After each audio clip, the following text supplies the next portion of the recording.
ವರ್ತಮಾನದ ಅತ್ಯಂತ ಪ್ರಸ್ತುತವಾದಂಥ ವಿಚಾರ ಯಕ್ಷಗಾನದಲ್ಲಿ ಸಂಘಟನೆಯ ಸವಾಲುಗಳು ಎನ್ನುವ ವಿಚಾರದ ಕುರಿತು ಇಂದು ಉಪನ್ಯಾಸ ಮತ್ತು ಅಭಿಪ್ರಾಯ ವ್ಯಕ್ತವಾಗುವುದಕ್ಕಿದೆ. ಈ ಕಾರ್ಯಕ್ರಮದ ಉದ್ಘಾಟನೆಗಾಗಿ ನಾವೆಲ್ಲ ಸೇರಿಕೊಂಡಿದ್ದೇವೆ. ಈಗ ಕಾರ್ಯಕ್ರಮದ ಮೊದಲಿಗೆ ಪ್ರಾರ್ಥನೆ ಶ್ರೀ ನಾರಾಯಣ ತುಂಗ ಮಧೂರು ಭಾಗವತರು ಇವರಿಂದ. ಗಜಾನನಂ ಭೂತಗಣಾದಿ ಸೇವಿತಂ ಕಪಿತ್ತ ಜಂಬೂ ಫಲಸರ ಭಕ್ಷಿತಂ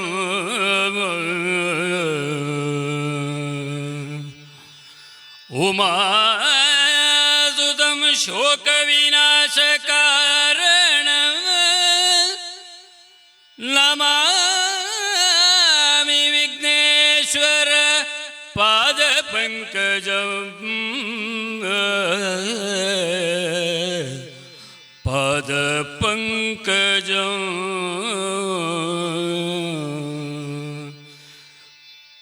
ಉಗ್ರಂ ವೀರಂ ಮಹಾವಿಷ್ಣು ಉಗ್ರಂ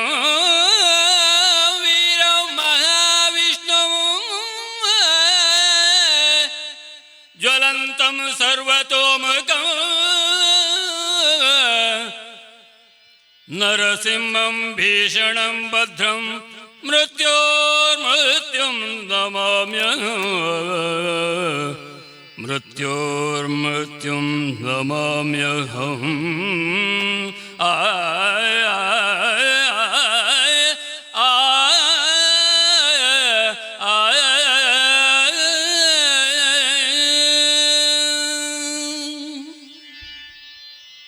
ವಂದನೆಗಳು ಶ್ರೀ ನಾರಾಯಣ ತುಂಗ ಇವರಿಗೆ. ಇದೀಗ ಇಂದಿನ ಕಾರ್ಯಕ್ರಮದ ಯೋಚನೆ ಮತ್ತು ಯೋಜನೆ, ಹಾಗೆಯೇ ಸಿರಿಬಾಗಿಲು ವೆಂಕಟೇಶ ಸಾಂಸ್ಕೃತಿಕ ಪ್ರತಿಷ್ಠಾನ ಸಾಗಿ ಬಂದ ದಾರಿ ಮತ್ತು ಮುಂದೆ ಭವಿಷ್ಯದಲ್ಲಿರುವಂಥ ಯೋಚನೆಗಳೇನು ಅನ್ನೋದನ್ನು ಪ್ರಾಸ್ತಾವಿಕವಾಗಿ ನುಡಿಯುತ್ತಾ ಆಗಮಿಸಿದಂಥ ಎಲ್ಲರನ್ನು ಸ್ವಾಗತಿಸುವುದಕ್ಕಿದ್ದಾರೆ ಸಂಘಟನೆಯ ಸಂಚಾಲಕರಾಗಿರುವಂಥ ಶ್ರೀ ರಾಮಕೃಷ್ಣಮಯ್ಯ ಸಿರಿಬಾಗಿಲು ಇವರು. ಸ್ಥಳ ದೇವರನ್ನು ಕುಲದೇವರನ್ನು ಸ್ಮರಿಸುತ್ತಾ ಎಲ್ಲ ಆಗಮಿಸಿದ ಗಣ್ಯರಿಗೆ ಅಭಿವಂದಿಸಿ ಒಂದೆರಡು ಮಾತುಗಳು. ಸಿರಿಬಾಗಿಲು ವೆಂಕಪ್ಪಯ್ಯ ಸಾಂಸ್ಕೃತಿಕ ಪ್ರತಿಷ್ಠಾನವು ಆರಂಭವಾದಂದಿನಿಂದಲೇ ಹಲವು ಚಟುವಟಿಕೆಗಳ ಮೂಲಕ ಯಶಸ್ವಿಯಾಗ್ತಾ ಬಂದಿದ್ದೇವೆ. ನಮ್ಮಿಂದ ಆಗುವ ಪ್ರಯತ್ನವನ್ನು ಮಾಡ್ತಾ ಬಂದಿದ್ದೇವೆ. ಈ ಸಾಂಸ್ಕೃತಿಕ ಭವನಕ್ಕೆ ಶಿಲಾನ್ಯಾಸವನ್ನು ನಡೆಸುವರೆ ಬ್ರಹ್ಮೈಕ್ಯ ಶ್ರೀ ಕೇಶವಾನಂದ ಭಾರತಿ ಶ್ರೀಪಾದಂಗಳವರು ನಮ್ಮನ್ನು ಹರಸಿದ ಕಾರಣ ಈ ಭವನ ಬೆಳೆದು ಬಂತು. ಅದಕ್ಕಾಗಿ ಈ ಭವನಕ್ಕೆ ಕೇಶವಾನಂದ ಭಾರತಿ ಸ್ಮೃತಿ ಮಂದಿರ ಎಂದೇ ಹೆಸರಿರಿಸಿದ್ದೇವೆ. ಕಳೆದ ಮೇ ತಿಂಗಳಲ್ಲಿ ಜಗದ್ಗುರುಗಳು ಶೃಂಗೇರಿ ಜಗದ್ಗುರುಗಳ ದಿವ್ಯ ಹಸ್ತದಲ್ಲಿ ಲೋಕಾರ್ಪಣೆಗೊಂಡಿದೆ. ಇದೆಲ್ಲ ತಮಗೆಲ್ಲ ತಿಳಿದ ವಿಚಾರ. ಹಲವಾರು ಅಧ್ಯಯನ ಯೋಗ್ಯ ಚಟುವಟಿಕೆಗಳು ಪ್ರತಿಷ್ಠಾನದಿಂದ ಹಲವು ಕಡೆಗಳಲ್ಲಿ ನಡೆದಿದೆ. ಈಗ ಕೆಲವು ವರ್ಷಗಳಿಂದ ಸಾಂಸ್ಕೃತಿಕ ಭವನದಲ್ಲೂ ನಡೆಸ್ತಾ ಬರ್ತಾ ಇದ್ದೇನೆ. ಎಲ್ಲ ಕಾರ್ಯಕ್ರಮಗಳು ಯಶಸ್ವಿಯಾಗಿದೆ ಎಂದು ಹೇಳಬಯಸ್ತೇನೆ. ಇತ್ತೀಚೆಗೆ ಯಕ್ಷಗಾನ ಕಲೆಗೆ ತೈಲಧಾರೆಗಳಾಗೋಣ ಎಂಬ ಶೀರ್ಷಿಕೆಯಡಿಯಲ್ಲಿ ನಡೆದ ವಿಚಾರಗೋಷ್ಠಿ ಬಹುಜನರ ಮೆಚ್ಚುಗೆಗೂ ಪಾತ್ರವಾಗಿದೆ. ಅದರಲ್ಲೂ ಪರಮಪೂಜ್ಯ ಶ್ರೀ ಸಚ್ಚಿದಾನಂದ ಭಾರತಿ ಶ್ರೀಪಾದಂಗಳವರನ್ನು ಎಲ್ಲರನ್ನು ಉದ್ದೇಶಿಸಿ ಆಡಿದ ಮಾತು, ದೀಪದ ಜ್ವಾಲೆಗೆ ತೈಲವನ್ನೆರೆಯುವುದಲ್ಲ, ದೀಪದ ಬತ್ತಿಯ ಕೆಳಭಾಗಕ್ಕೆ ಎಣ್ಣೆ ಹಾಕಿದಲ್ಲಿ ಅದು ಚೆನ್ನಾಗಿ ಪ್ರಕಾಶಮಾನವಾಗಿ ಉರಿಯುತ್ತದೆ ಎಂಬ ಮಾತು ಹೆಚ್ಚಿನ ಕಡೆ ವೈರಲ್ ಆಗಿ ಪ್ರತಿಯೊಬ್ಬರೂ ನಿತ್ಯವೂ ನೆನಪಿಸುವಂತಾಗಿದೆ. ಆದರೆ ಕೆಲವರು ಗೋಷ್ಠಿಯ ಕುರಿತಾಗಿ ವಿಮರ್ಶಿಸಿದವರು ಇದ್ದಾರೆ. ಇಂತಹ ಗೋಷ್ಠಿಗಳಿಂದ ಪರಿವರ್ತನೆ ಸಾಧ್ಯವ?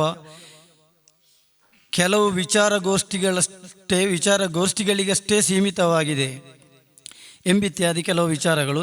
ಆದರೆ ನಾವು ಅಗತ್ಯವಾಗಿ ಗಮನಿಸಬೇಕಾದ ವಿಚಾರ, ಇಂತಹ ಗೋಷ್ಠಿಗಳಿಂದ ಜಾಗೃತಿಗೊಳ್ಳುವವರಿಗೆ ಒಂದು ಪ್ರೇರಣೆಯಾಗಲಿ ಪರಿಣಾಮ ಆಗುವುದು ಆಗದಿರುವುದು ಮುಂದಿನ ವಿಚಾರ. ಅವರವರ ಅನಿಸಿಕೆಗಳಿಗಷ್ಟೇ ಅದು ಸೀಮಿತವಾಗಿರುತ್ತದೆ. ಪ್ರಯತ್ನ ಮಾತ್ರ ನಮ್ಮದು. ಕಳೆದ ಗೋಷ್ಠಿ ಯಶಸ್ವಿಯಾಗಿದೆ ಎಂದು ಮತ್ತೊಮ್ಮೆ ಹೇಳಬಯಸ್ತೇನೆ. ಇಂದಿನ ಅಗತ್ಯತೆಯನ್ನು ಮನಗಂಡು ಇಂದಿನ ಸಂಘಟನೆಯ ಸವಾಲುಗಳು ಎಂಬ ವಿಚಾರಗೋಷ್ಠಿಗೆ ನಾವೆಲ್ಲ ಭಾಗವಹಿಸಿದ್ದು ಸಂತಸ ತಂದಿದೆ. ಇಂದು ಸಂಘಟನೆಗಳು ಸೊರಗುತ್ತಿವೆಯೇ? ಸಂಘಟನೆಗಳ ಸಂಕಷ್ಟಗಳು, ಸಂಘಟನೆಗಳಿಗೆ ಪ್ರೇರಣೆ, ಸಂಘಟನೆಯು ಬೆಳೆದು ಬಂದ ದಾರಿ, ಎಡರು ತೊಡರುಗಳು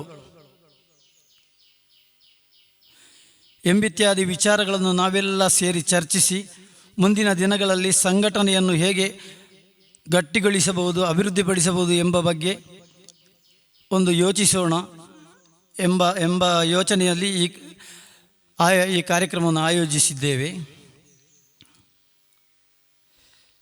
ಮುಖ್ಯವಾಗಿ ಗಮನಿಸಬೇಕಾದುದು, ಇನ್ಯಾವುದೋ ಕಲೆಯಿಂದ ಆಕರ್ಷಿತರಾಗಿ ಕಲೆಯ ತುಣುಕುಗಳನ್ನು ಯಕ್ಷಗಾನದಲ್ಲಿ ತೋರಿಸಿ ಯಕ್ಷಗಾನವನ್ನು ಹಾಳುಗೆಡಹಿ ತಮ್ಮ ಜನಪ್ರಿಯತೆಯನ್ನು ಉಳಿಸುವ ಕಲಾವಿದರುಗಳು, ಕೆಲವು ಸಂಘಟಕರು ಅವರ ಅಭಿರುಚಿ ಒಂದು ಕಡೆಯಾದರೆ, ಇಂದು ಸೇರಿದ ನಮ್ಮಂತಹ ಎಲ್ಲ ಸಂಘಟನೆಯ ಪ್ರಮುಖರು ಯಕ್ಷಗಾನವನ್ನು ಯಕ್ಷಗಾನೀಯವಾಗಿಯೇ ಮೆರೆಸಲು ಕಟಿಬದ್ಧರಾದವರು.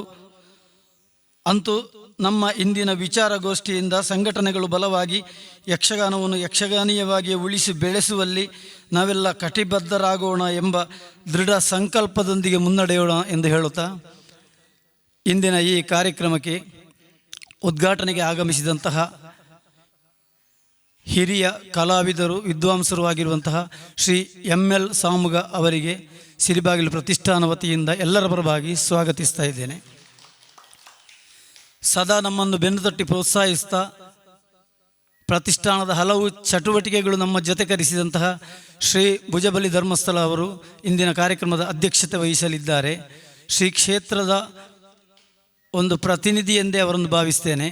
ಅವರ ಉಪಸ್ಥಿತಿ ಅಧ್ಯಕ್ಷತೆಗೆ ಅವರನ್ನು ನಮ್ಮೆಲ್ಲರ ಪರವಾಗಿ ಸ್ವಾಗತಿಸ್ತಾ ಇದ್ದೇನೆ. ಹಾಗೂ ಮುಖ್ಯ ಅತಿಥಿಗಳಾಗಿ ಹಿರಿಯ ಸಂಘಟಕರಾದಂತಹ ಶ್ರೀ ಶಾಂತಾರಾಮ ಕೊಡುವ ಮೂಡುಬಿದರೆ, ಹಲವು ಬಾರಿ ಅವರನ್ನು ವಿನಂತಿಸಿದ್ದೆ. ನಮ್ಮ ಪ್ರತಿಷ್ಠಾನದ ಚಟುವಟಿಕೆಗೂ ಮೆಚ್ಚಿ ಅವರು ಹರಸಿದ್ದಾರೆ. ಅಂತಹ ಗಣ್ಯ ವ್ಯಕ್ತಿಯನ್ನು ಪ್ರತಿಷ್ಠಾನ ವತಿಯಿಂದ ಎಲ್ಲರ ಪರವಾಗಿ ಸ್ವಾಗತಿಸ್ತಾ ಇದ್ದೇನೆ. ಇನ್ನೊಬ್ಬರು ಉಜಿರೆ ಅಶೋಕ ಭಟ್ರು, ಸಂಚಾಲಕರು, ಕುರಿಯ ಪ್ರತಿಷ್ಠಾನ. ಸದಾ ಹಲವು ಕಾರ್ಯಕ್ರಮಗಳನ್ನು ಸಂಘಟಿಸುತ್ತಾ ಯಶಸ್ವಿಯಾಗಿದ್ದಾರೆ ಪ್ರತಿಷ್ಠಾನ ಮುಖೇನ. ಇತ್ತೀಚೆಗಷ್ಟೇ ಉಡುಪಿ ಹಂಗಾರಕಟ್ಟೆ ಕೇಂದ್ರದಲ್ಲಿ ಯಕ್ಷಗಾನ ತಾಳಮದ್ದಲೆ ಸಪ್ತಾಹ ನಡೆಸಿ ಅದು ಸಂಪೂರ್ಣ ಯಶಸ್ವಿಯಾಗಿದೆ. ಬಹು ಜನರಿಂದ ತುಂಬಿ ತುಳುಕಿದೆ ಆ ಸಭೆ. ಚಾಲನಾ ಉಪನ್ಯಾಸ ನೀಡಲಿರುವಂತಹ ಉಜಿರೆ ಅಶೋಕ್ ಭಟ್ ಅವರಿಗೆ ಪ್ರತಿಷ್ಠಾನ ವತಿಯಿಂದ ಹಾಗೂ ಎಲ್ಲರ ಪರವಾಗಿ ಸ್ವಾಗತಿಸ್ತಾ ಇದ್ದೇನೆ. ಇಂದು ಈ ಕಾರ್ಯಕ್ರಮದಲ್ಲಿ ಹಲವು ಸಂಘಟನೆಯ ಪ್ರಮುಖರು ನಮ್ಮೊಂದಿಗೆ ಜೊತೆಯಾಗಿದ್ದಾರೆ. ಶ್ರೀ ಕುಮಾರ ಸುಬ್ರಹ್ಮಣ್ಯಂ ಮುಳಿಯಾಲ ಸಂಘಟಕರು, ಶ್ರೀ ಸತೀಶ ಹಡಪ ಸಂಚಾಲಕರು ಸದ್ಯದಲ್ಲಿ ಸೇರಿಕೊಳ್ಳಲಿದ್ದಾರೆ. ಶ್ರೀ ಸಬ್ಬಣ್ಣಕೋಡಿ ರಾಮಭಟ್ರು ಅವರು ಕೂಡ ಸೇರಿಕೊಳ್ಳಲಿದ್ದಾರೆ. ಶ್ರೀ ಚಂದ್ರಶೇಖರ್ ಭಟ್ ಕೊಂಕಣಾಜಿಯವರು ಉಪಸ್ಥಿತರಿದ್ದಾರೆ. ಶ್ರೀ ಜನಾರ್ದನ ಅಮ್ಮುಂಜೆಯವರು ನಮ್ಮ ಜೊತೆ ಉಪಸ್ಥಿತರಿದ್ದಾರೆ. ಶ್ರೀಮತಿ ಅನುಪಮಾ ರಾಘವೇಂದ್ರ ಭಟ್ ಉಡುಪು ಮೂಲೆಯವರು, ಶ್ರೀ ವಿನಯ ಆಚಾರ್ ಹೊಸಬೆಟ್ಟು, ಶ್ರೀ ಗಣೇಶನವಡ ಮಿಯಪ್ಪದವು, ಶ್ರೀ ಪೆರುವಡಿ ಸುಬ್ರಹ್ಮಣ್ಯ ಭಟ್ ಸಂಘಟಕರು, ಕಲಾವಿದರು. ನಮ್ಮ ಮೇಳದ ಪ್ರಬಂಧಕರಾದ ಶ್ರೀ ಗಿರೀಶ್ ಹೆಗಡೆಯವರು ಈಗ ನಮ್ಮನ್ನು ಸೇರಿಕೊಳ್ಳಲಿದ್ದಾರೆ. ಶ್ರೀ ಸುಬ್ರಹ್ಮಣ್ಯ ಬೈಪಡಿತಾಯ ನಂದಳಿಕೆ, ಶ್ರೀ ದಿವಾಕರ ಆಚಾರ್ಯ ಗೇರುಕಟ್ಟೆ, ಸದಾಶಿವರಾವ್ ನೆಲ್ಲಿಮರು ಬರ್ತಾ ಇದ್ದಾರೆ. ಶ್ರೀ ಸಂತೋಷ್ ಕುಮಾರ್ ಎಸ್ ಮಾನ್ಯ, ಶ್ರೀ ವಸಂತ ಮಾಸ್ಟರ್ ಬಾಯಾರು, ಜಯರಾಮ ದೇವಸ್ಯ, ಕುಮಾರಶಂಕರ್ ಭಟ್ ತಲೆಂಗಳ, ಕೋಳಿಯೂರು ಭಾಸ್ಕರ, ಗೋವಿಂದ ಭಟ್ ಬಲ್ಲಮೂಳೆ, ನಾರಾಯಣ ತುಂಗ ಮಧೂರು, ಶ್ರೀ ರಾಜರಾಮರಾವ್ ಮಿಯಪದವು, ಚಂದ್ರಹಾಸ ಕಯ್ಯಾರು, ಅಲ್ಲದೆ ವಾದಿರಾಜ ಕಲ್ಲೂರಾಯರು ನಮ್ಮ ಜೊತೆ ಇದ್ದಾರೆ. ಹಾಗೆ ನಮ್ಮ ಶ್ಯಾಮ್ ಕುಂಚಿನಡ್ಕ ಅವರಿದ್ದಾರೆ. ಎಲ್ಲರನ್ನೂ ಪ್ರತಿಷ್ಠಾನ ಪರವಾಗಿ ಸ್ವಾಗತಿಸ್ತಾ ಬಂದು ಸೇರಿದ ಎಲ್ಲರನ್ನು ಹಾಗೂ ಮಾಧ್ಯಮ ಮಿತ್ರರನ್ನು ಸ್ವಾಗತಿಸ್ತಾ ನನ್ನೆರಡು ಮಾತಿಂದ ವಿರಮಿಸ್ತೇನೆ. ನಮಸ್ತೆ. ಯಕ್ಷಗಾನಂಗೆಲ್ಗೆ. ಇದೀಗ ವೇದಿಕೆಯಲ್ಲಿ ಉಪಸ್ಥಿತರಿರುವಂತಹ ಗಣ್ಯರನ್ನು ಶ್ರೀಯುತ ರಾಮಕೃಷ್ಣಮಯ್ಯ ಇವರು ಶಾಲು ಓದಿಸಿ ಗೌರವಿಸಬೇಕು ಅಂತ ವಿನಂತಿಸಿಕೊಳ್ತಾ ಇದ್ದೇನೆ. ಶ್ರೀ ಪ್ರೊಫೆಸರ್ ML ಸಾಮಗ ಮಲ್ಪೆ ಇವರನ್ನು ಗೌರವಿಸ್ತಾ ಇದ್ದಾರೆ.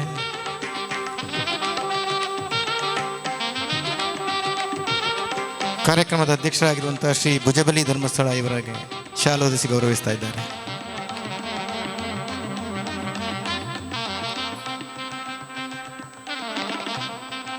ಇಂದಿನ ಮುಖ್ಯ ಅತಿಥಿಯಾಗಿರುವಂಥ ಶ್ರೀ ಶಾಂತಾರಾಮ ಕೊಡ್ವ ಮೂಡಬಿದರೆ ಹಿರಿಯ ಸಂಘಟಕರು ಇವರನ್ನು ಗೌರವಿಸ್ತಾ ಇದ್ದಾರೆ.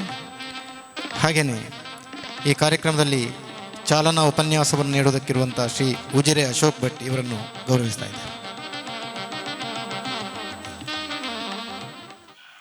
ಈಗ ಕಾರ್ಯಕ್ರಮದ ಉದ್ಘಾಟನೆ, ದೀಪ ಪ್ರಜ್ವಲನೆ ಪ್ರೊಫೆಸರ್ ಎಂ.ಎಲ್. ಸಾಮಗ ಮಲ್ಪೆ ಇವರು ಕಾರ್ಯಕ್ರಮ ಉದ್ಘಾಟಿಸೋದಕ್ಕಿದ್ದಾರೆ. ಹಾಗೆ ವೇದಿಕೆಯಲ್ಲಿರುವಂಥ ಎಲ್ಲ ಹಿರಿಯರು ಕೂಡ ದೀಪ ಪ್ರಜ್ವಲನೆಯನ್ನು ಮಾಡಿ ಕಾರ್ಯಕ್ರಮವನ್ನು ಉದ್ಘಾಟಿಸಿಕೊಡಬೇಕು ಅಂತ ವಿನಂತಿಸಿಕೊಳ್ತಾ ಇದ್ದೀನಿ.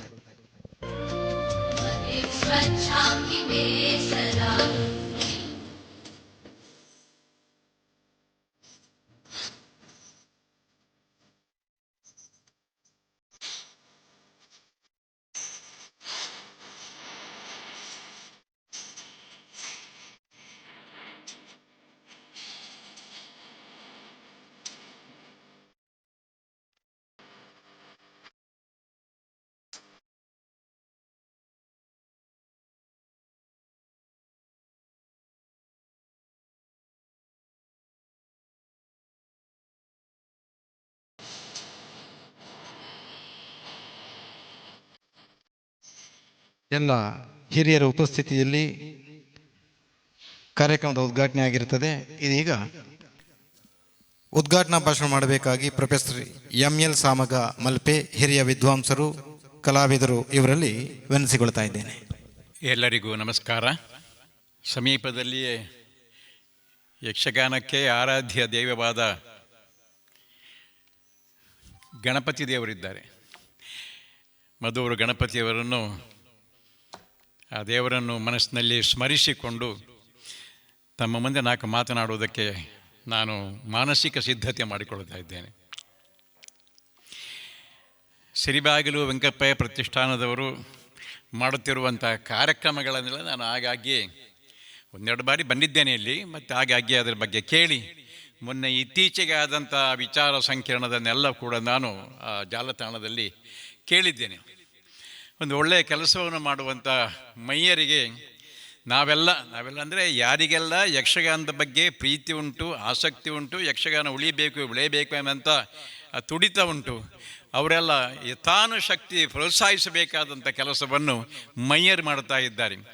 ಆದ್ದರಿಂದ ಆ ಒಂದು ಮುಖ್ಯ ಕಾರಣ ನಡೆಸಿಕೊಂಡು ಉಡುಪಿಯಿಂದ ಇಲ್ಲಿವರೆಗೆ ನಾನು ಬಂದಿದ್ದೇನೆ. ಬರಬೇಕಾದದ್ದು ನಮ್ಮ ಧರ್ಮ. ಯಕ್ಷಗಾನವೇ ಒಂದು ಮುಖದಿಂದ ನೋಡಿದರೆ ಎಲ್ಲ ಸಮಸ್ಯೆಗಳ ಆಗರ.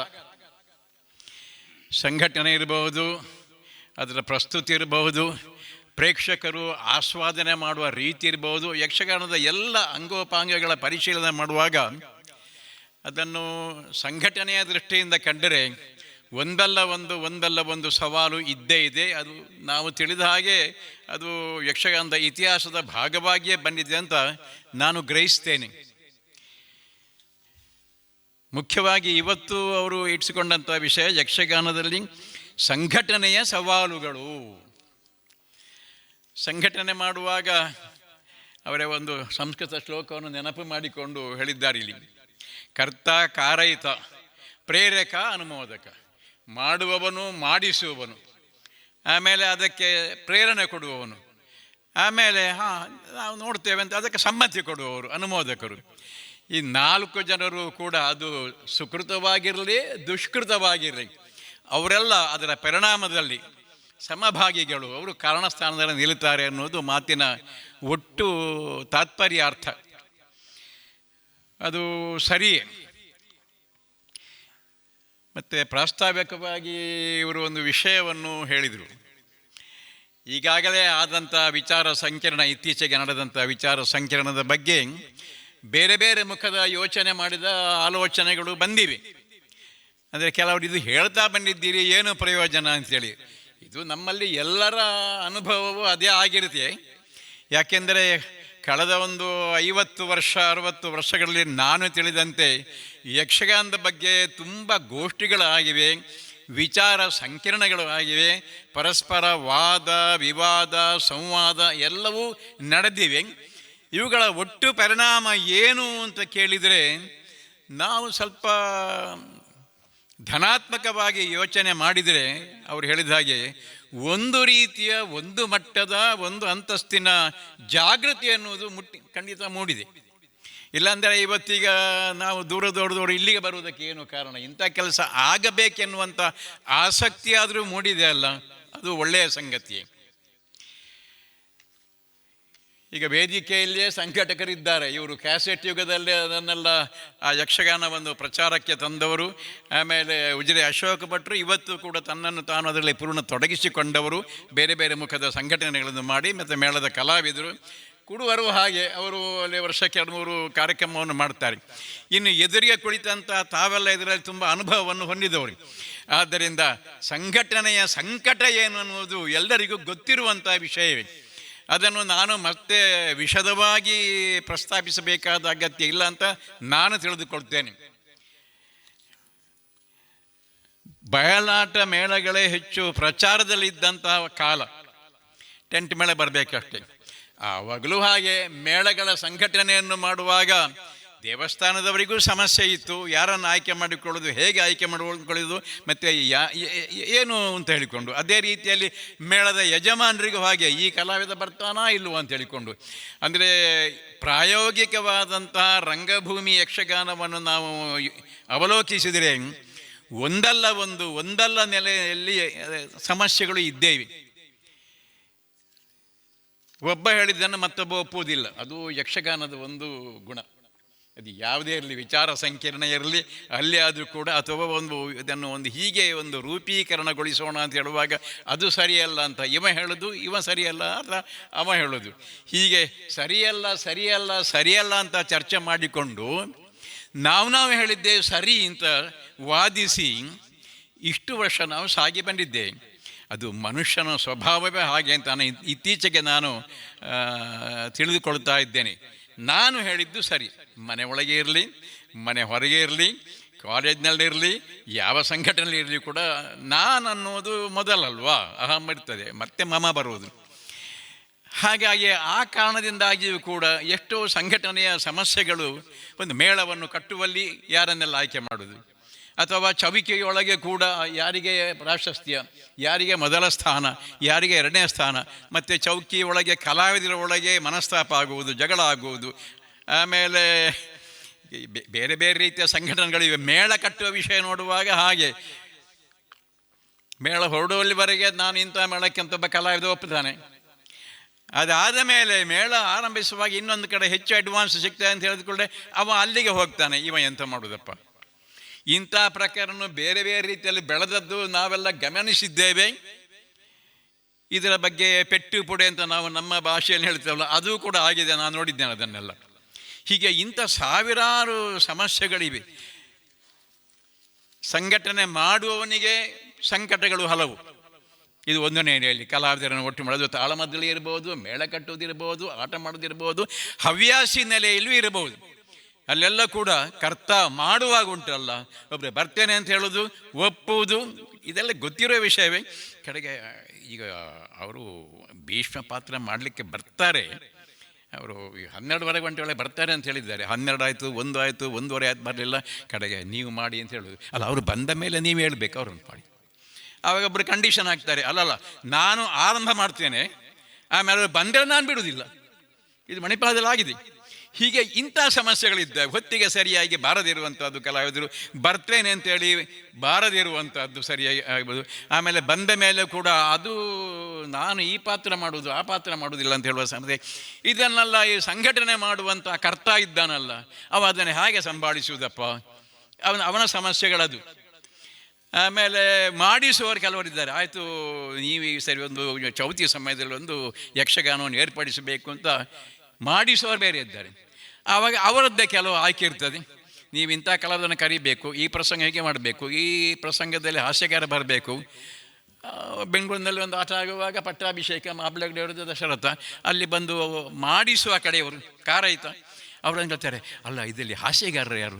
ಅಲ್ಲ, ಇವತ್ತು ಪಟ್ಟಾಭಿಷೇಕ ಪ್ರಸಂಗದಲ್ಲಿ ಅಂಥ ಹಾಸ್ಯ ಇಲ್ಲ, ಹಾಸ್ಯ ಮಾಡಿದರೆ ಮಂಥರೆ ಮಾಡಬೇಕು. ಅಲ್ಲ, ಹಾಸ್ಯಗಾರರು ಯಾರು ಮಾರ್ಯಾರೆ? ನಾವು ಅದಕ್ಕೆ ಬಂದದ್ದು ಅಂತ ಹೇಳಿಕೊಂಡು ಇದು ಮಾಡಿಸುವ ಹಣ ಕೊಡುವವನು ಅವನು ನೋಡಿ. ಆದ್ದರಿಂದ ಈ ಮಾಡುವವನಿದ್ದಾನಲ್ಲ ಅವ ಇಂಥದ್ದಕ್ಕೆಲ್ಲ ಒಮ್ಮೆ ತಲೆ ತಗ್ಗಿಸಿ ಏನಾದರೂ ಹೊಂದಾಣಿಕೆಯನ್ನು ಮಾಡಬೇಕು. ಇನ್ನು ಕರ್ತ ಕಾರಯಿತ ಆಮೇಲೆ ಪ್ರೇಕ್ಷಕರ ಬಗ್ಗೆ ಈಗಾಗಲೇ ಜಾಲತಾಣದಲ್ಲಿ ಅದು ಅಜೀರ್ಣ ಆಗುವಷ್ಟು ವಿಚಾರ ಮಂಥನಗಳು ನಡೆದಿವೆ ಅಂತ ನಾನು ಗ್ರಹಿಸ್ತೇನೆ. ಮತ್ತು ಜಾಲತಾಣದಲ್ಲಿ ಎಷ್ಟು ಉತ್ತರ ಕೊಟ್ಟರೂ ಕೂಡ ಅದು ಸರಿಯಾಗುವುದಿಲ್ಲ. ಬೇಕಿದ್ರೆ ಬಹುಶಃ ಕುಳಿತು ಮಾತನಾಡಿದವಾಗ ಸ್ಪಷ್ಟೀಕರಣವನ್ನು ಕೊಟ್ಟು ಆ ಸಮಸ್ಯೆಯನ್ನು ಸ್ವಲ್ಪ ಇನ್ನೂ ಹೆಚ್ಚು ಸರಿಯಾಗಿ ವಿವೇಚನೆ ಮಾಡ್ಬೋದೇನೋ. ಇಲ್ಲಾಂತಾರೆ ಅಲ್ಲಿ ಒಂದು ವಾಕ್ಯವನ್ನು ಹೇಳೋದು, ನೀವು ಒಂದು ವಾಕ್ಯನ ಹೇಳುವಾಗ ನೀವು ಯಾವುದೋ ಒಂದು ಅರ್ಥವನ್ನು ಕಲ್ಪಿಸಿಕೊಂಡಿದ್ದೀರಿ, ಆವಾಗ ಮತ್ತೊಬ್ಬ ಅದಕ್ಕೆ ಉತ್ತರ ಕೊಡ್ತಾನೆ ಬೇರೆ ಅರ್ಥದಲ್ಲಿ ಇದನ್ನು ಗ್ರಹಿಸಿಕೊಂಡು, ಇದು ನೆವರ್ ಎಂಡಿಂಗ್ ಅಂತ ಹೇಳ್ತಾರಲ್ಲ ಆ ರೀತಿಯಲ್ಲಿ.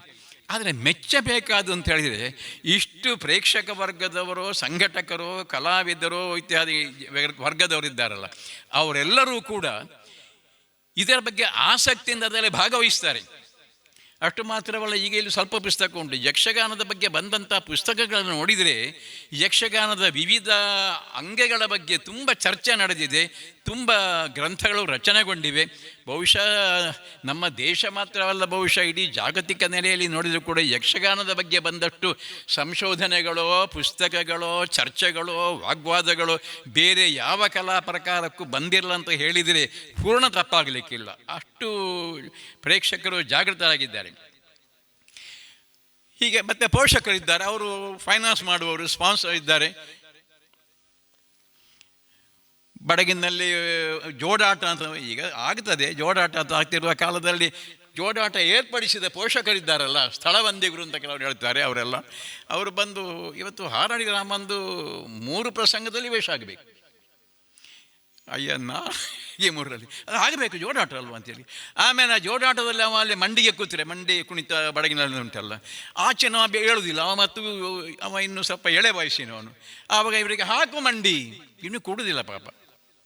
ಹೀಗೆ ಪೋಷಕರು ಕೆಲವು ಒತ್ತಡವನ್ನು ತರ್ತಾರೆ, ಪ್ರೇಕ್ಷಕರು ಒತ್ತಡವನ್ನು ತರ್ತಾರೆ, ಕಲಾವಿದರು ಸಂಘಟಕರ ಮೇಲೆ, ಮೇಳದ ಯಜಮಾನರ ಮೇಲೆ ಇನ್ನೂ ಬಗೆಯ ರೀತಿಯ ಒತ್ತಡ ತರ್ತಾರೆ.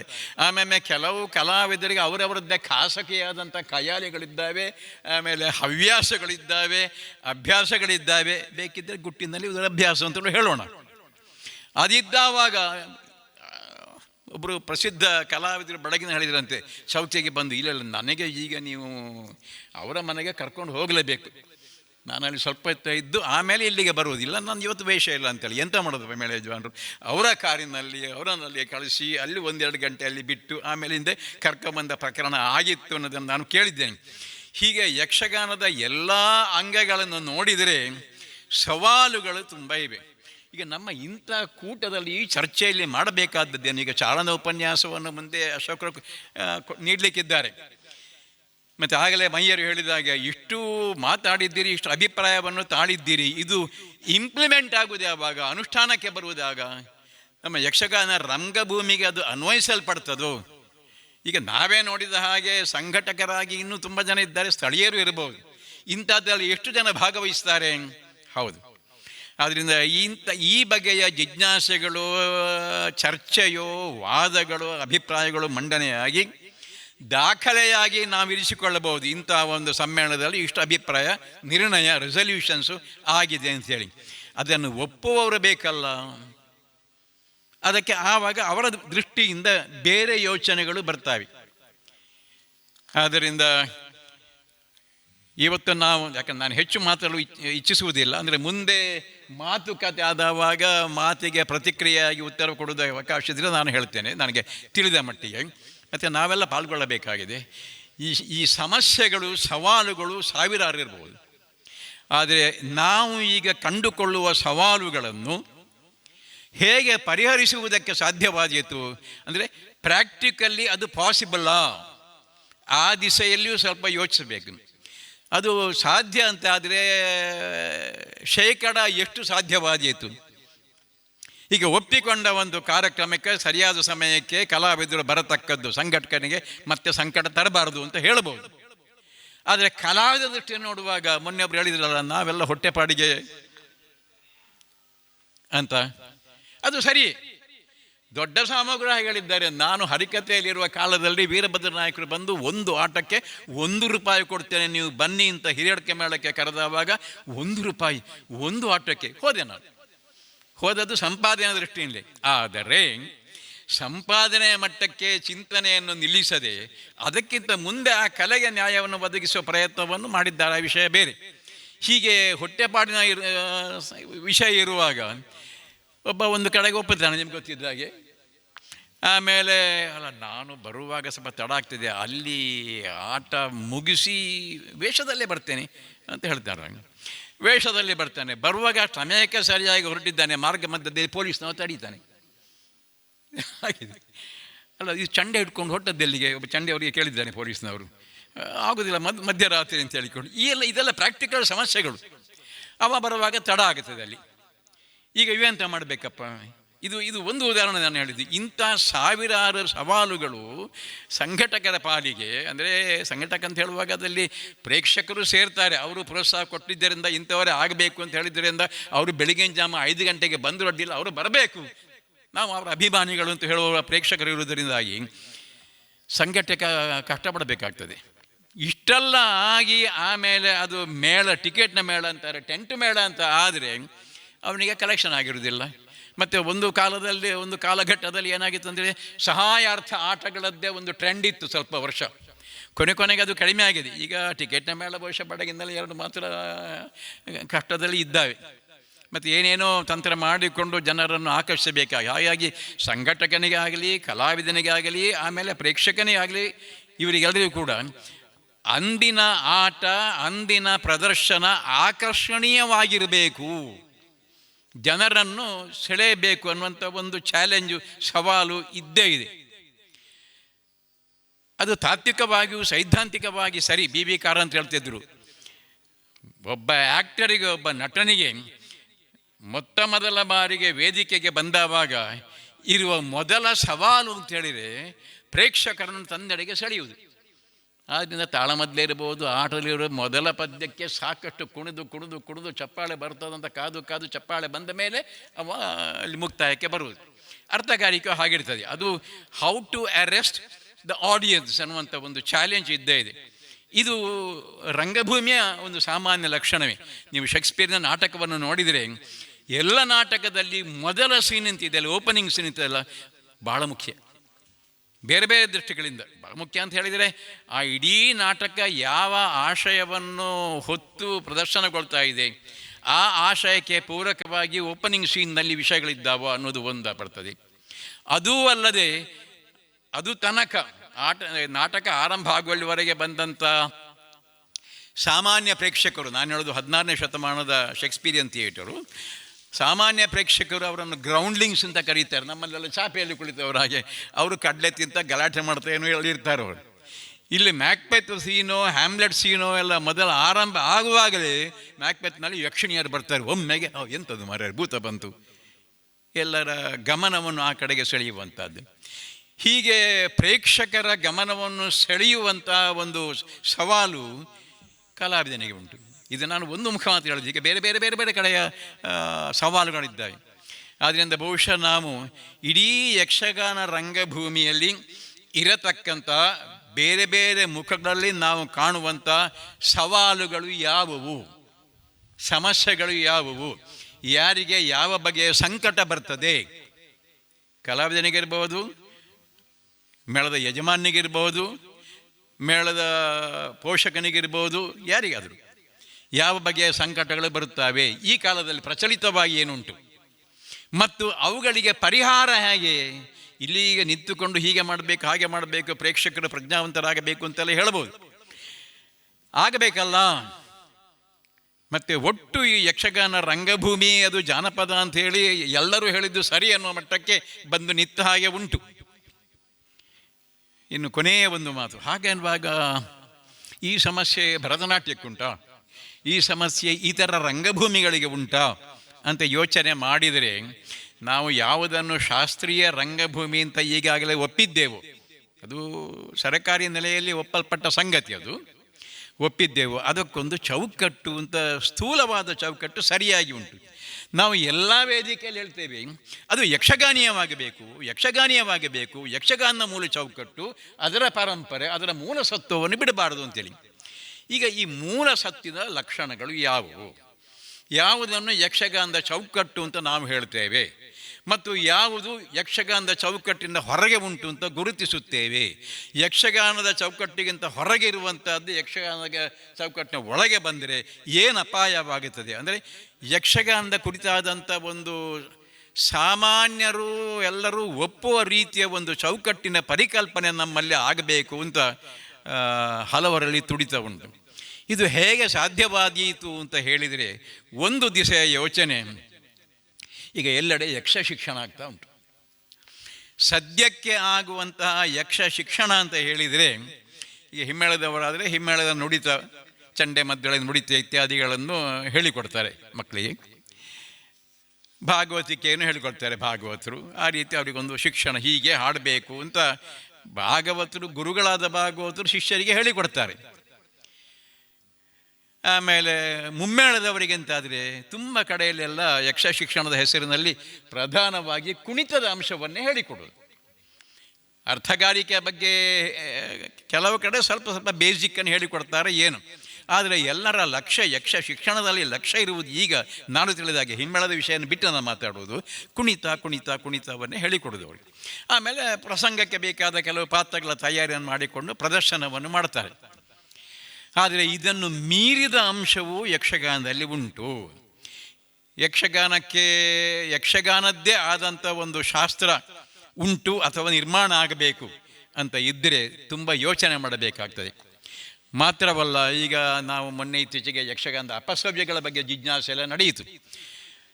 ಏನೇನು ಆಭಾಸವನ್ನು ಮಾಡ್ತಾರೆ, ಔಚಿತ್ಯ ಪ್ರಜ್ಞೆ ಇಲ್ಲ, ರಸಪ್ರಜ್ಞೆ ಇಲ್ಲ, ಸಾತ್ವಿಕಾಭಿನಯ ಇಲ್ಲ, ಹೀಗೆಲ್ಲ. ಅಂದರೆ ಒಂದು ಕಲಾ ಪ್ರಕಾರದಲ್ಲಿ ಕಲಾ ಮೀಮಾಂಸಕರು, ಕಲಾ ಜಿಜ್ಞಾಸುಗಳು ಯಾವುದನ್ನೆಲ್ಲ ಸರಿಯಾಗಿ ಯೋಚನೆ ಮಾಡಿ ಇಂಥದ್ದಿದ್ದರೆ ಅದು ಉತ್ತಮ ಕಲೆ, ಗುಡ್ ಆರ್ಟ್ ಅಂತ ಹೇಳ್ತಾರೋ ಅದರ ಬಗ್ಗೆ ಬಹುಶಃ ಎಚ್ಚರ ಇಲ್ಲ, ಪ್ರೇಕ್ಷಕರಲ್ಲಿಯೂ ಇಲ್ಲ, ಕಲಾವಿದರಲ್ಲಿಯೂ ಇಲ್ಲ. ಅಂದರೆ ಚೆನ್ನಾಗಿ ಮಾಡೋದಿಲ್ಲ ಅಂತೇಳಿ. ಇನ್ನು ಕೆಲವು ಕಲಾವಿದರು ಅವರ ಸ್ವಂತ ತಿಳುವಳಿಕೆಯಿಂದ, ಅಧ್ಯಯನದಿಂದ, ಅಭ್ಯಾಸದಿಂದ ಒಂದು ಪ್ರೌಢತೆಯನ್ನು ಸಾಧಿಸಿಕೊಂಡು ಒಳ್ಳೆಯ ಕಲಾವಿದರಿಂದ ಆ ಉತ್ತಮ ಸ್ಥಾನಕ್ಕೆ ಅವರು ಬಂದಿದ್ದಾರೆ.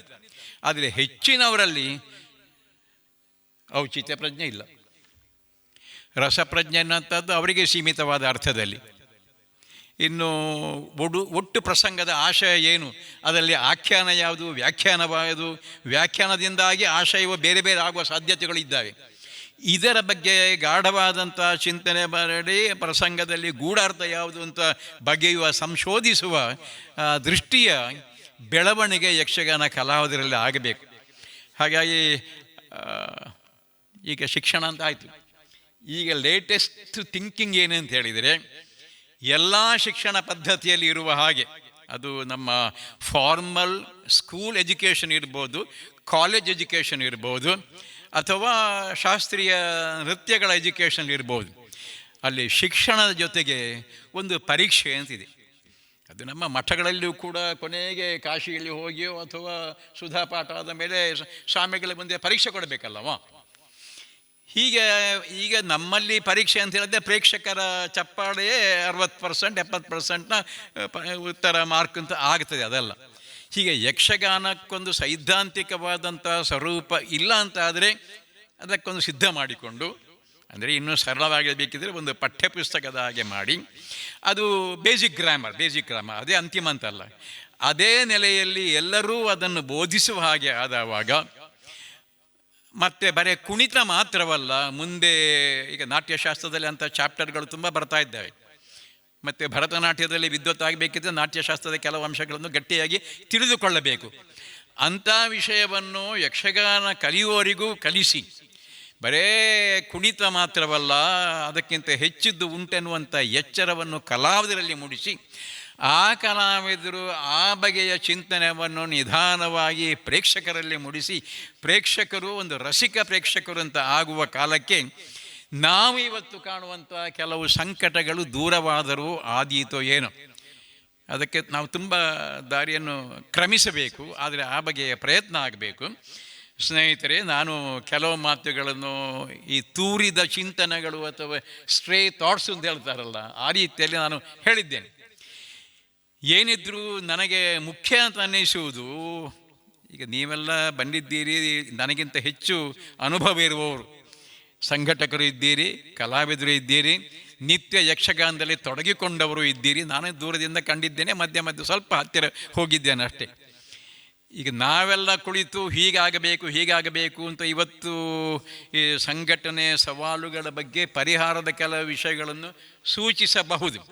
ಪರಿಹಾರದ ಸೂಚಿಸುವಾಗಲೂ ಯೋಚನೆ ಮಾಡಬೇಕಾದದ್ದು, ಇದು ಎಷ್ಟು ಪ್ರಮಾಣದಲ್ಲಿ ಅಂಗೀಕೃತವಾದೀತು ಈ ರಂಗಭೂಮಿಯಲ್ಲಿ, ಅದು ಎಷ್ಟು ಪ್ರಮಾಣದಲ್ಲಿ ಅಂಗೀಕೃತವಾದೀತು ಅನ್ನೋದನ್ನು ಯೋಚನೆ ಮಾಡಿ. ಪ್ರಾಕ್ಟಿಕಲಿ ಅದು ಪಾಸಿಬಲ್ಲಾ ಅಲ್ಲ ಅಂತಾದರೆ ಅದಕ್ಕೆ ತೊಡಕುಗಳು ಏನು, ಆ ತೊಡಕುಗಳನ್ನು ನಿವಾರಣೆಗೊಳಿಸುವುದಕ್ಕೆ ನಮಗೆ ಸಾಧ್ಯವೋ, ಇದನ್ನು ಸಂಘಟಕರು ಯೋಚಿಸಬೇಕು, ಪ್ರೇಕ್ಷಕರು ಯೋಚನೆ ಮಾಡಬೇಕು, ಕಲಾವಿದರು ಈ ಬಗ್ಗೆ ಯೋಚನೆ ಮಾಡಬೇಕು. ಕಲಾವಿದರು ಈ ಸಂಘಟನೆಯ ಸವಾಲುಗಳನ್ನು ಹೇಗೆ ಕಡಿಮೆ ಮಾಡಿಯಾರು, ಸಂಯೋಜಕರು ಹೇಗೆ ಕಡಿಮೆ ಮಾಡಿಯಾರು, ಅಥವಾ ಪ್ರೇಕ್ಷಕರು ಕೂಡ ಸಂಘಟಕರಿಗೆ ಕಲಾವಿದರಿಗೆ ಕಷ್ಟ ಕೊಡದ ರೀತಿಯಲ್ಲಿ ಕಲೆಯನ್ನು ಪ್ರೋತ್ಸಾಹಿಸುವ ನಿಟ್ಟಿನಲ್ಲಿ ಏನು ಸಹಕಾರ ಕೊಟ್ಟಾರು, ಈ ದಿಸೆಗಳಲ್ಲಿಯೂ ಕೂಡ ನಾವು ಯೋಚನೆ ಮಾಡಿದರೆ ಬಹುಶಃ ಇವತ್ತು ನಾವು ಚರ್ಚಿಸುವ ವಿಷಯಗಳಲ್ಲಿ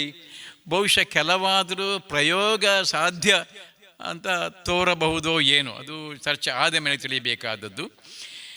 ಇಂಥ ಒಂದು ಚಿಂತನೆಗೆ ಚಾಲನೆಯನ್ನು ಮಯ್ಯರು ಇಲ್ಲಿ ಕೊಡ್ತಾ ಇದ್ದಾರೆ, ಅವರು ಸಂಘಟಿಸ್ತಾ ಇದ್ದಾರೆ. ಮತ್ತು ಇಂಥ ಕಾರ್ಯಕ್ರಮಗಳು ಸಂಘಟಿತಗೊಳ್ಳುವ ಸಮಯದಲ್ಲಿ ಯಕ್ಷಗಾನದ ಆಸಕ್ತರು ನಾವು ಕೊನೆಯ ಪಕ್ಷ ಪ್ರೇಕ್ಷಕರಾಗಿ ಬಂದು, ಸಾಧ್ಯವಿದ್ದಲ್ಲೆಲ್ಲ ಪ್ರೇಕ್ಷಕರಾಗಿ ಬಂದು ಇಂಥ ಕೆಲಸ ಆಗಬೇಕು ಅನ್ನುವ ಪ್ರೋತ್ಸಾಹವನ್ನು ಕೊಡಬೇಕು. ಯಾಕಂದರೆ 50 ವರ್ಷಗಳ ಹಿಂದೆ ಇಷ್ಟು ಪುಸ್ತಕ ಇರಲಿಲ್ಲ, ಇಷ್ಟು ಲೇಖನಗಳಿಗೆ ಬರಲಿಲ್ಲ, ಇಷ್ಟು ಮಾತುಗಳು ಹೊರಗೆ ಬರಲಿಲ್ಲ. ಆದರೆ ಈಗ ಬಂದಿವೆ. ಇದರ ಪರಿಣಾಮ ಇದು ಯಾಕೆ ಆಯಿತು ಅಂತ ಹೇಳಿದರೆ, ಈ ಕಳೆದ 50-60 ವರ್ಷಗಳಲ್ಲಿ ಬಹಳ ಬಗೆಯ ಚಿಂತನೆಗಳು ವಿವಿಧ ನೆಲೆಗಳಿಂದ ಆಗಿವೆಯಲ್ಲ, ಆ ಚಿಂತನೆ ಬರಹ ರೂಪದಲ್ಲಿಯೂ ಗಟ್ಟಿಯಾಗಿದೆ. ಆದ್ದರಿಂದ ಬರಹ ರೂಪದಲ್ಲಿ ಗಟ್ಟಿಯಾಗಿ ಬಂದಂಥ ಈ ಚಿಂತನೆಗಳು ಮುಂದಿನ ತಲೆಮಾರಿನವರಿಗೆ ಕೆಲವರಿಗೆ ಓದುವುದಕ್ಕೆ ಸಿಕ್ಕಿತು. ಮತ್ತು ಇತ್ತೀಚೆಗೆಲ್ಲ ಈಗ ವಿದ್ಯಾವಂತರೇ ಸಂಘಟಕರು ಆಗಿದ್ದಾರೆ, ಪ್ರೇಕ್ಷಕರು ಆಗಿದ್ದಾರೆ, ಆಮೇಲೆ ಕಲಾವಿದರು ಆಗಿದ್ದಾರೆ. ಆದ್ದರಿಂದ ಅವರ ಚಿಂತನೆ ಎನ್ನುವಂಥದ್ದು ಹಿಂದಿನವರ ಚಿಂತನೆ ಹಾಗೆ ಆಗಬೇಕಾದದ್ದಿಲ್ಲ, ಹೊಸ ಪ್ರಯೋಗಶೀಲತೆಯನ್ನು ಅವರು ಮಾಡ್ಬೋದು. ಇದೆಲ್ಲವನ್ನು ಯೋಚಿಸಿ ಇವತ್ತಿನ ಈ ಒಂದು ಗೋಷ್ಠಿ ಸಾರ್ಥಕವಾಗಲಿ ಅಂತ ನಾನು ಆಶಿಸ್ತೇನೆ. ನನಗೆ ಇಷ್ಟು ಮಾತುಗಳನ್ನು ಆಡುವುದಕ್ಕೆ ಅವಕಾಶವನ್ನು ಕಲ್ಪಿಸಿಕೊಟ್ಟಿದ್ದಾರೆ ಮಯ್ಯರು ಮತ್ತು ಅವರ ಬಳಗದವರೆಲ್ಲರೂ ಕೂಡ, ಅವರಿಗೆ ನಾನು ಕೃತಜ್ಞನಾಗಿದ್ದೇನೆ. ನನ್ನ ಮಾತನ್ನು ತಾಳ್ಮೆಯಿಂದ ತಾವು ಕೇಳಿದ್ದರಿಂದ ತಿಳಿದುಕೊಂಡು ನಿಮಗೂ ನಾನು ಧನ್ಯವಾದವನ್ನು ಅರ್ಪಿಸಿ ನನ್ನ ಮಾತುಗಳನ್ನು ಇಲ್ಲಿಗೆ ಈಗ ಮುಗಿಸ್ತಾ ಇದ್ದೇನೆ. ನಮಸ್ಕಾರ. ಸಂಘಟಕರ ಸಂಕಷ್ಟಗಳು ಎನ್ನುವ ವಿಚಾರದಲ್ಲಿ ಉದ್ಘಾಟನಾ ಭಾಷಣದ ಮೂಲಕವಾಗಿ ತುಂಬ ಅನುಸರಣೀಯವಾದಂಥ ವಿಚಾರಗಳನ್ನು ನಮ್ಮಲ್ಲಿ ಆಡಿದ್ದಾರೆ. ತುಂಬ ಮೌಲ್ಯಯುತವಾದಂಥ ಮಾತುಗಳು. ಬಹುಶಃ ಮುಂದೆ ಇದು ಚರ್ಚೆಯಾಗಿ ಅನೇಕರು ಈ ಅಭಿಪ್ರಾಯಗಳಿಗೆ ಸಹಮತವನ್ನು ಅಥವಾ ತಮ್ಮ ಅಭಿಪ್ರಾಯಗಳನ್ನು ವ್ಯಕ್ತಪಡಿಸಬಹುದು.